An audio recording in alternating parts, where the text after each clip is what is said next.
Hello students, 12th class की chemistry में आपका स्वागत है। हम लेसन पढ़ रहे हैं डी एंड एफ लॉग और उसमें हमारा आज का टॉपिक है लेंथेनाइडों के उपयोग। तो इंपॉर्टेंट टॉपिक है और इसमें से प्रश्न एक नंबर वाले कई बार प्रश्न पूछे गए हैं। तो उपयोग की बात करें तो पहला उपयोग याद रखना, सारे के सारे जो लेंथेनाइड हैं, cerium, praseodymium, neodymium, promethium, samarium, europium, gadolinium, terbium, dysprosium, holmium, erbium, thulium, ytterbium और लुटीशियम, सारे के सारे लेंथेनाइडों को हम एक संकेत से दर्शाते हैं जिसे हम Ln लिखते हैं। सारे के सारे लेंथेनाइडों को आप एक संकेत से, सिंबल से दर्शाते हो और वो है Ln, लेंथेनॉइड। अब आपको प्रत्येक तत्व का प्रतीक लिखने की आवश्यकता नहीं है, सारे के सारे लेंथेनाइड Ln से दर्शाए जाते हैं। तो सारे के सारे जो लेंथेनाइड हैं उनकी बनी हुई यानी Ln की बनी हुई जो मिश्र धातुएं हैं, याद रखना एक कॉम्पिटिटिव एग्जाम में पूछा गया है। Ln से बनी हुई जो मिश्र धातुएं हैं उन मिश्र धातुओं को और एक विशिष्ट नाम दिया गया है। लेंथेनाइडों से बनी हुई मिश्र धातुओं को एक विशेष नाम दिया गया है और वो विशेष नाम क्या है? मिश्र धातु। क्या कहा जाता है? मिश्र धातु। दोबारा सुनिए, मैं मिश्र धातु नहीं कह रहा हूं, मिश्र धातु कह रहा हूं कि लेंथेनाइडों से बनी हुई जो मिश्र धातुएं हैं, यानी आप 2, 3, 4, 5 लेंथेनाइडों को आपस में मिला दोगे तो उनसे जो मिश्र धातुएं बनती हैं उन मिश्र धातुओं को एक विशेष नाम दिया गया है और वो नाम है मिश्र धातु। याद रखना, मिश्र धातु MITCH, मिश्र धातु। और ये वाली होती है, वो होती है एलॉय मेटल। ये क्या कहलाती है? ये कहलाती हैं एलॉय मेटल्स। तो एलॉय मेटल्स और जब बनती है इनकी, तो इन एलॉय मेटल को और विशेष नाम से जानते हैं और वो कहलाती है मिश। ठीक है ना? मिश मेटल, मिश धातु। तो याद रखना, तो लेंथेनाइडों से बनी हुई सभी मिश्र धातुओं को एक विशेष नाम मिश्र धातु के नाम से जाना जाता है। इसको सिंगल कोमा में आप बंद कर लेना, कहा जाता है। फिर एक एग्जाम में और इन लेंथेनाइडों से बनी हुई जो मिश्र धातुएं हैं, मिश्र धातुओं का संगठन भी पूछा है कि इसमें क्या क्या शामिल होता है। यानी मिश्र धातुएं हैं वो कहलाती मिश्र धातुएं हैं किसकी? लेंथेनाइडों की। और मिश्र धातुओं के संगठन में क्या क्या होता है वो सुन लीजिए। तो मिश्र धातुएं हैं, इनके संगठन में आप याद रखना, मिश्र धातुओं के संगठन में सीरियम अकेला 40% होता है। ठीक है ना? आप सीरियम और अन्य को आपस में मिलाओगे तो वो आपस में मिश्रित हो गया और मिश्रित होने से बनेंगी मिश्र धातुएं। क्या बनेगी? मिश्र धातुएं। उन मिश्र धातुओं में सीरियम 40% होता है। फिर उसके बाद में आप याद रखना, लेंथेनम तत्व का नाम, मैं लेंथेनाइड नहीं कह रहा हूं, मैं लेंथेनम कह रहा हूं, जो कि 57 नंबर पर आता है। लेंथेनम एक तत्व है La, ठीक है ना? लेंथेनम एक तत्व है जिसे La से दर्शाते हैं। ये Ln तो लेंथेनॉइड है, ये Ln लेंथेनम है। तो लेंथेनम 57 नंबर पर आता है और 57 नंबर वाला लेंथेनम किसके साथ? नियोडिमियम के साथ, Nd के साथ। और जब मिलता है तो याद रखना मिश्र धातु बनती है। मिश्र नहीं कह रहा हूं, मिश्र धातु कह रहा हूं। मिश्र धातु बनती है और याद रखना इन दोनों का संगठन 44% होता है। लेंथेनम और नियोडिमियम दोनों का अनुपात 44% होता है। किसमें? मिश्र धातु में। तो सुनिए, मिश्र धातु में सीरियम तो होता है 40%, लेंथेनम और नियोडिमियम होता है 44% यानी 44%। फिर उसके अलावा Fe की मात्रा होती है। Fe याद रखना, लोहा जो कि इनको मजबूत बनाता है, मजबूती हेतु और इसमें लोहा मिलाया जाता है और लोहे की मात्रा 5% होती है। कितनी होती है? 5% लोहे की मात्रा भी शामिल होती है। और फिर प्लस में सूक्ष्म मात्रा में याद रखना कुछ अधातुएं, सूक्ष्म मात्रा में कुछ अधातुएं। कौन कौन सी अधातुएं? ठीक है ना? अधातुएं और धातुएं दोनों ही बोलूंगा। सूक्ष्म मात्रा में कुछ अधातुएं जैसे कार्बन, सल्फर, ठीक है ना, और सिलिकॉन, कार्बन, सल्फर और सिलिकॉन। और इसके अलावा कुछ धातुएं भी होती हैं जैसे कैल्शियम और एल्यूमिनियम। तो ये सारा संगठन आपको याद रखना है, इंपॉर्टेंट है। हमारा सिलेबस जो छोटा किया गया है, उस सिलेबस के छोटे किए जाने के लिहाज से और अब मिश्र धातु इंपॉर्टेंट बन गई है। तो मिश्र धातु याद रखना, सीरियम 40%, लैंथिनम और नियोडिमियम 44%, Fe मजबूती प्रदान करने हेतु मिलाया जाता है, प्रश्न पूछा जा सकता है, 5%। और फिर सूक्ष्म मात्रा में अधातुएं कार्बन, सल्फर, सिलिकॉन और फिर कुछ धातुएं, और वो कौन सी होती है, कैल्शियम और एल्यूमिनियम। इन सारों से मिलकर के और मिश्र धातुएं बनती हैं। तो आप याद रखना, लैंथिनाइडों की मिश्र धातुओं को विशेष नाम मिश्र धातु के नाम से जाना जाता है। तो ये बात आपको ध्यान में रखनी है। फिर मैं तीसरे बिंदु की बात करूं उपयोग में, ठीक है ना, तीसरा बिंदु। तो आप याद रखना 3% तो आप मिश्र धातुएं ले लीजिए, यानी ये सारी की सारी जब मिला दोगे तो मिश्र धातुएं बनेगी। और इसमें से ये सारा मिला करके और इसका हिस्सा 3% ले लीजिए। तो 3% मिश्र धातु, कौन सी, 3% आपको मिश्र धातु लेनी है। तो 3% मिश्र धातु, और इस 3% मिश्र धातु में आप मैग्नीशियम मिला दीजिए। मैग्नीशियम जो कि दूसरे वर्ग की धातु होती है। 3% मिश्र धातु ले लीजिए और 3% मिश्र धातु लेकर के उसमें मैग्नीशियम मिला दीजिए और फिर ये मिला दोगे तो याद रखना यहां एक मिश्र धातु बन जाएगी। कौन सी बन जाएगी, मिश्र धातु बन जाएगी। और मिश्र धातु बन जाएगी तो इन दोनों के संगठन से बनी हुई जो मिश्र धातु है, उस मिश्र धातु का उपयोग जेट इंजन के कलपुर्जे बनाने में किया जाता है। जेट इंजन के जो कलपुर्जे होते हैं, कलपुर्जे बनाने में किया जाता है। किसका, 3% मिश्र धातु और मैग्नीशियम से जो मिश्र धातु बनेगी, मैं उसकी बात कर रहा हूं कि इसका उपयोग जेट इंजन के कलपुर्जे बनाने में किया जाता है। और याद रखना जो मिश्र धातुएं होती हैं तो उन मिश्र धातुओं का उपयोग कुछ अन्य रूपों में भी करते हैं। जैसे याद रखना गैस लाइटर है, गैस लाइटर का जो ऊपरी भाग है, यानी पूरी बॉडी कहूंगा मैं, गैस लाइटर यानी पूरी बॉडी बोलूंगा, उस बॉडी को बनाने में भी मिश्र धातु काम में ली जाती है।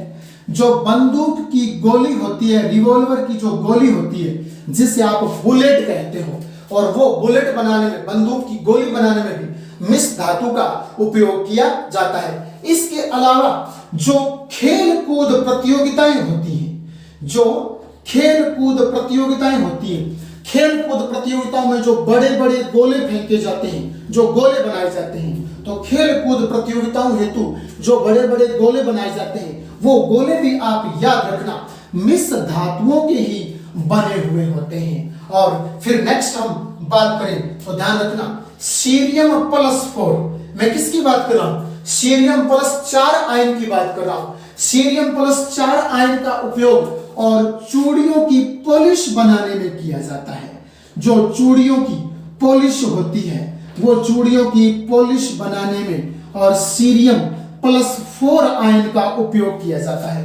मैं इस बात का जिक्र कर चुका हूं कि सीरियम +4 आयन है, उसकी कांच के प्रति बंधुता बहुत ज्यादा होती है, एफिनिटी बहुत ज्यादा होती है, आसानी से बंध बना लेता है। तो याद रखना सीरियम है, उसको क्या करते हैं, सीरियम को किसी रंग में घोल लेते हैं या फिर किसी रंग को सीरियम में घोल लेते हैं और फिर उस सीरियम में घुले हुए रंग को और जब कांच में मिलाया जाता है तो फिर वो कांच के और ऊपर कैचअप कर लेता है, चिपक जाता है। तो सीरियम +4 आयन की कांच के साथ बंधुता बहुत ज्यादा होती है, इसलिए सीरियम +4 आयन का उपयोग और चूड़ियों की पॉलिश बनाने में किया जाता है। फिर नेक्स्ट याद रखना जो सीरियम के बने हुए लवण हैं, किसके, जो सीरियम के बने हुए लवण हैं, याद रखना सीरियम के बने हुए और लवणों को उत्प्रेरक के रूप में, किसमें? उत्प्रेरक के रूप में और वस्त्र उद्योग में रंगाई हेतु काम में लिया जाता है। मेरी बात को दोबारा फिर सुनिएगा।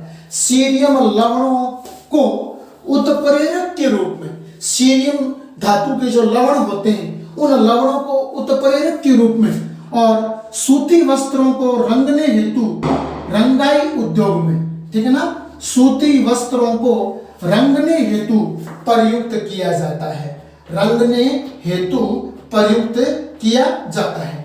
मैं आपको बताऊं, सीरियम जब जेल सदृश होता है, जेली रूप में होता है, तो मोम जैसा होता है। तो क्या करते हैं कि सीरियम को और सूती वस्त्र के ऊपर पहले अच्छी तरह रगड़ देते हैं और वो मोम की तरह होता है, और रगड़ने के बाद में थोड़ा सा उस कपड़े को सुखा लेते हैं जिससे वो टाइट हो जाता है, वो उस पर लगा हुआ सीरियम। फिर उस कपड़े को और किसी रंग में डुबो देते हैं, तो जो रंग के कण हैं, जो वर्णक हैं, वो सीरियम के ऊपर चिपक जाते हैं और सीरियम फिर उन रंगों को और कपड़े के जो रेशे हैं उन रेशों के अंदर की तरफ उनको ले जाता है। इस प्रकार सीरियम लवणों को उत्प्रेरक के रूप में और सूती वस्त्रों को रंगने हेतु काम में लिया जाता है। नेक्स्ट आप याद रखना, बात करूं मैं, याद रखना, एक होता है नियोडीमियम और एक होता है प्रोसीनियोडीमियम। नियोडीमियम को हम लिखते हैं ND से और प्रोसीमियोडीमियम को लिखते हैं हम PR से, ठीक है ना। प्रोसीमियोडीमियम PR से लिखा जाता है। तो इनके जो ऑक्साइड होते हैं, इन दोनों के बने हुए ऑक्साइड, याद रखना, सिर्फ और सिर्फ इन दोनों के बने हुए जो ऑक्साइड हैं, उन ऑक्साइडों का उपयोग धूप के रंगीन चश्मों के कांच बनाने हेतु किया जाता है। ऑक्साइडों का उपयोग कहां किया जाता है? जो धूप के चश्मे होते हैं। कौन से चश्मे? धूप वाले चश्मे। और धूप वाले चश्मों में जो रंगीन कांच लगे होते हैं, धूप के चश्मों में जो रंगीन कांच लगे होते हैं, धूप के चश्मों के रंगीन कांच बनाने हेतु नियोडीमियम और प्रोसीओडीमियम के ऑक्साइडों का उपयोग किया जाता है। ये सामान्य सी बातें ध्यान में रखना। लास्ट में आपको यूं कहूंगा कि जो आपके लैंथेनाइड होते हैं, लैंथेनाइड अनुचुंबकीय और चुंबकीय प्रकृति के होते हैं। लैंथेनाइड चुंबकीय भी होते हैं, अनुचुंबकीय भी होते हैं, लोह चुंबकीय भी होते हैं। तो लैंथेनाइड है, उनकी चुंबकीय प्रकृति के कारण इनका उपयोग चुंबक बनाने में और इलेक्ट्रॉनिक यंत्र बनाने में किया जाता है। चुंबक और जो इलेक्ट्रॉनिक यंत्र हैं, उन इलेक्ट्रॉनिक यंत्र बनाने में और लैंथेनाइडों का उपयोग किया जाता है। लैंथेनाइड है वो चुंबकीय प्रकृति के होते हैं, इसलिए इनका उपयोग चुंबक और इलेक्ट्रॉनिक यंत्र बनाने में किया जाता है। एक्टिनोइडों का इलेक्ट्रॉनिक विन्यास, तो याद रखना, एक्टिनोइड AC एक्टिनियम 89 से लेकर के LR लोरेंशियम 103 तक होते हैं और इसमें अंतिम इलेक्ट्रॉन, याद रखना, 5F में भरा जाता है। इस यानी एक्टिनियम 89 से लेकर के लोरेंशियम 103 तक के जो तत्व हैं वो एक्टिनाइड कहलाते हैं सारे के सारे, और इन एक्टिनाइड में अंतिम इलेक्ट्रॉन 5F उपकोष में भरा जाता है, इसलिए इस श्रेणी को 5F श्रेणी भी कहा जाता है। और याद रखना, इसमें जो यूरेनियम जो कि 92 नंबर पर आता है, 92 नंबर पर इस श्रेणी में यूरेनियम आता है। यूरेनियम के बाद वाले सारे के सारे तत्व हैं, उन्हें परा यूरेनियम, और ये प्रश्न हमारे एग्जाम में पूछा गया है, उन्हें परा यूरेनियम, किसको? यूरेनियम के बाद आने वाले सभी तत्वों को परा यूरेनियम अथवा ट्रांस यूरेनियम क्या कहा जाता है? ट्रांस यूरेनियम, अथवा एक नाम और है और वो है अति भारी तत्व, अति भारी तत्व, अथवा एक नाम और है और वो है संश्लेषित तत्व। कौन से? संश्लेषित जो कि मानव द्वारा निर्मित किए गए हैं, यानी कृत्रिम तत्व भी आप कह सकते हो, कृत्रिम तत्व भी कह सकते हो, संश्लेषित तत्व भी कह सकते हो, अति भारी तत्व भी वही होते हैं, ट्रांस यूरेनियम भी कहा जाता है, परा यूरेनियम भी कहा जाता है। किनको? जो यूरेनियम के बाद आते हैं उनको। तो आप परिभाषित कैसे करोगे? ये वाला प्रश्न हमारे एग्जाम में पूछा गया है। परा यूरेनियम तत्व क्या है, एक उदाहरण सहित और परिभाषित कीजिए, ऐसा प्रश्न पूछा था। तो आप यूं लिखोगे कि यूरेनियम के बाद आने वाले सभी तत्वों को परा यूरेनियम अथवा ट्रांस यूरेनियम अथवा अति भारी तत्व अथवा संश्लेषित अथवा कृत्रिम तत्व कहा जाता है। तो ये सामान्य सी बात आपको ध्यान में रखनी है। और सभी एक्टिनाइड को याद रखना अंतः संक्रमण तत्व भी कहा जाता है। क्या कहा जाता है? अंतः संक्रमण तत्व भी कहा जाता है सभी एक्टिनॉइड को। और इनका इलेक्ट्रॉनिक विन्यास जो कि हम अभी लिख रहे हैं, इलेक्ट्रॉनिक विन्यास देखिए, actinium, thorium, protactinium, uranium, neptunium, plutonium, americium, curium, berkelium, californium, einsteinium, fermium, mendelevium, nobelium और लॉरेंशियम। 89 से लेकर के और 103 तक, लॉरेंशियम तक के सारे तत्व एक्टिनॉइड कहलाते हैं। और इन एक्टिनॉइड को याद रखना, सारों को एन से लिखते हैं, सारे के सारे एक्टिनॉइड को प्रतीक के रूप में एन से दर्शाते हैं। और इनके इलेक्ट्रॉनिक विन्यास की हम बात करते हैं। तो इन सारे के सारे एक्टिनॉइड में अंतिम इलेक्ट्रॉन 5f 5f में भरा जाता है। पहले उधर से भर के लाऊंगा इलेक्ट्रॉन, फिर इसमें आएगा अंतिम इलेक्ट्रॉन, तो इन्हें 5f श्रेणी के तत्व भी कहा जाता है। तो फिर इलेक्ट्रॉनिक विन्यास लिखते समय याद रखना, आप जस्ट यूं देखना कि एक्टिनियम जो दिया गया है, इससे पहले परमाणु क्रमांक वाली निष्क्रिय गैस कौन सी आती है? पहले मैं यहां निष्क्रिय गैसों के नाम लिख रहा हूं, helium, neon, argon, krypton, xenon, radon. ठीक है ना? ये आता है 2, 10, 18, 36, 54 और 86 नंबर पर। तो आप जस्ट देखना 89 है, और 89 से जस्ट पहले वाली परमाणु क्रमांक वाली तो मुझे रेडोन 86 दिखाई दे रही है। तो मैं इन सारों के आगे और 86 वाली रेडोन है उसको लिख दूंगा सारों के सामने। तो यहां आप लिखोगे आपके RN, पैरों में 86 करके यू लगा दोगे और ये सारों के सामने लिखना है। अब कहने का अर्थ ये हो गया कि जब हम 89 एक्टिनियम का इलेक्ट्रॉनिक विन्यास लिखेंगे तो सारा विन्यास लिखने की आवश्यकता नहीं है। 1s2, 2s2, 2p6, 3s2, 3p6 ऐसे सारा लिखने की आवश्यकता नहीं है। इतना तो 5f, 67s ये तो हमें ध्यान में रखना है। और 86 तक वो पूरा ऑटोमेटिकली हो जाएगा। और 86 के बाद 89 इलेक्ट्रॉन पूरे करने हैं, तो 89 इलेक्ट्रॉन जो 86 के बाद 3 बचते हैं, वो 3 इलेक्ट्रॉन हम इन्हीं उपकोषों में पूरे कर देंगे। ठीक है ना? इस प्रकार से तो पहले इलेक्ट्रॉनिक विन्यास लिखते समय जो 7s दिया है, सारों में आप 2-2 फिलअप कर दीजिए, 2-2 इलेक्ट्रॉन फिलअप कर दीजिए आप इस प्रकार से। ठीक है ना? 2-2 इलेक्ट्रॉन फिलअप कर दीजिए।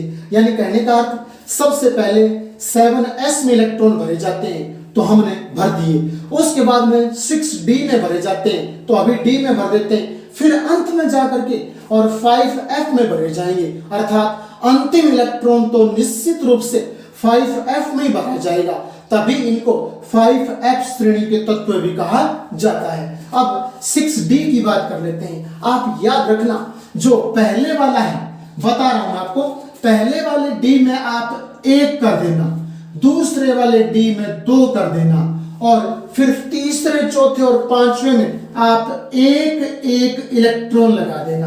पहले वाले d में आपको 1 इलेक्ट्रॉन लगाना है। पहले तो समझ आ गया होगा कि 7s में तो सारों में s में 2-2 कर दीजिएगा। फिर शुरुआत करें d वाले की, तो d में पहले d में जो 1 नंबर पर d आ रहा है यानी 89 वाला d, उसमें 1 कर दीजिए। फिर 90 थोरियम वाले d में 2 कर दीजिए। फिर प्रोटेक्टिनियम वाले d में 1, यूरेनियम वाले डी में एक, नेपच्यूनियम वाले डी में एक कर दीजिए। और उसके बाद में फिर यहाँ सीएम लिखा है और सीएम हमारे सीएम एक नंबर के हैं तो यहाँ भी एक लगा दीजिए। हमारे सीएम साहब एक नंबर के हैं तो यहाँ सीएम में एक लगा दीजिए। बाकी जो और बच गए डी वाले वहां 0 0 फिलअप कर दीजिए, 0 0 0। इस प्रकार से आप सारों में 0। हाँ, एक बात और याद रखना, अंतिम वाले में भी एक करना है। अंतिम वाले लोरेंशियम में भी आपको एक भरना है और फिर अब 0 कर देना है। तो 0 किया आपने तो देखिए कि पहले वाले डी में एक, दूसरे वाले डी में 2, फिर लगातार 3 डी में एक एक, फिर सीएम वाले में एक, सीएम एक नंबर के तो आपने यहाँ एक लगा दिया, लास्ट में भी एक लगा दिया डी में, फिर बच गए उनमें 0 0 फिलअप कर दीजिए। अब जो इलेक्ट्रॉन आएगा वो एफ में आएगा। तो एफ में आएगा तो हमें तो एक्टिनियम का विन्यास लिखना है। एक्टिनियम में सारे 89 इलेक्ट्रॉन है, 89। तो यहाँ देखिए 86 तो मैं पहले लिख चुका हूँ कि 86 तक तो हमें लिखना ही नहीं है। 86 के बाद में ध्यान देना, इस 86 में 2 जोड़ दीजिए तो 86 और 2 88 हो गए। हमें 89 करना है, एक और बच गया, वो एक डी वाला और जोड़ लीजिए। तो 86 में पहले 2 जोड़िए तो 88 बन गए, एक और जोड़ लीजिए डी वाला तो 89 बन गए। तो 89 2 में आ गए तो एफ में क्या आएगा? एफ में 0 आएगा। एफ में क्या आएगा? 0 आएगा, क्योंकि 86 और 2 88, 88 और एक डी वाला 89, 89 तो पूरे हो गए। हमें 89 तो करने थे तो डी तक ही भरे गए हैं, एफ में 0 आ जाएगा। इसी प्रकार 90 वाले में चलिए, 90 आप पूरे करोगे तो 86 तो यहाँ रेडॉन तक आ जाएंगे। 86 तो यहाँ रेडॉन तक प्रत्येक के सामने लिखना है ये, तो प्रत्येक के सामने 86 तो वो आ गए, 86 और 2 88, 88 और 2 90, ठीक है ना, 90। तो अब 90 पूरे हो गए तो एफ में भी 0 आ जाएगा, एफ में भी 0 आ जाएगा। इसी प्रकार प्रोटेक्टिनियम में तो आप 86 रेडॉन तो लिखो ही लिखोगे, 86 रेडॉन लिखोगे और क्या करोगे? 86 में 2 ये जोड़ दीजिए, ठीक है ना। तो 86 और 2 88, 88 और एक 89 हो गया, 89 हो गया। हमें तो 91 करने थे तो कितने और बच गए? याद रखना 2 और बच गए, वो 2 एफ में भर दिए जाएंगे, वो 2 एफ में भर दिए जाएंगे। इसी प्रकार 92 यूरेनियम का पूरा करना है तो पहले इसके सामने रेडॉन 86 लिख दीजिए, 86। इस 86 में 2 जोड़ लीजिए 88 हो जाएंगे, एक ये जोड़ दीजिए 89 हो जाएगा। 89 के बाद में हमें तो 92 पूरे करने, इधर 89 हुए हमें 92 करने, तो बताइए एफ में कितना और भरूं? तो एफ में 3 भर दिया जाएगा, एफ में 3 भर दिया जाएगा। इस प्रकार अपने सारे के सारे इलेक्ट्रॉन हम पूरे कर लेंगे। तो अब 92 के बाद 93 वाले एफ में ध्यान रखना 4 आ जाएंगे, और 94 वाले एफ में याद रखना 94 वाले एफ में 6 आ जाएंगे, 5 की बजाय कितने आ जाएंगे? 6 आ जाएंगे। आप गणना करके देखना, इसमें आपके 94 वाले में 6 आ जाएंगे, और फिर 95 वाले में 7 आ जाएंगे, और 96 वाले में भी 7 आ जाएंगे, और आपके 97 वाले में देखिए 97 वाले में और आपके ये 9 आ जाएंगे।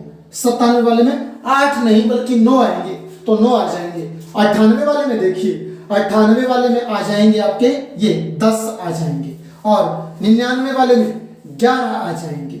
92 यानी 99 11, और 100 में देखिए 100 में 12 आ जाएंगे, और 101 में देखिए 101 में और 13 आ जाएंगे, और फिर 102 में 14 आ जाएंगे, और 103 में भी 14 आ जाएंगे। इस प्रकार से सारों का इलेक्ट्रॉनिक विन्यास पूरा हो जाएगा। रेडॉन 86 सारों के सामने यहाँ लिखना है, शुरू से लेकर के अंत तक आपको यहाँ लिखना है, और उसमें ये एस और डी वाले जोड़ते जाना, और फिर जो बचे वो एफ में भरते जाना। इस प्रकार से आपका इलेक्ट्रॉनिक विन्यास पूरा हो जाएगा। तो इसके साथ ही हमारा लेसन भी पूरा हो गया, और नए सिलेबस रिवाइज सिलेबस के अनुसार इसमें 2 टॉपिक छोड़े गए हैं लेसन में। एक तो लैंथेनाइडों के रासायनिक गुण हमने छोड़ दिया, नहीं पढ़ा है। फिर लैंथेनाइड और एक्टिनाइड में अंतर हमने नहीं पढ़ा है, तो लैंथेनाइडों के रासायनिक गुण हमने छोड़ दिया है, वो नहीं पढ़ा है। और लैंथेनाइड और एक्टिनाइड में अंतर वो भी हमने रिवाइज सिलेबस के अनुसार छोड़ दिया है, नहीं पढ़ा है। और इसी के साथ हमारा ये लेसन पूरा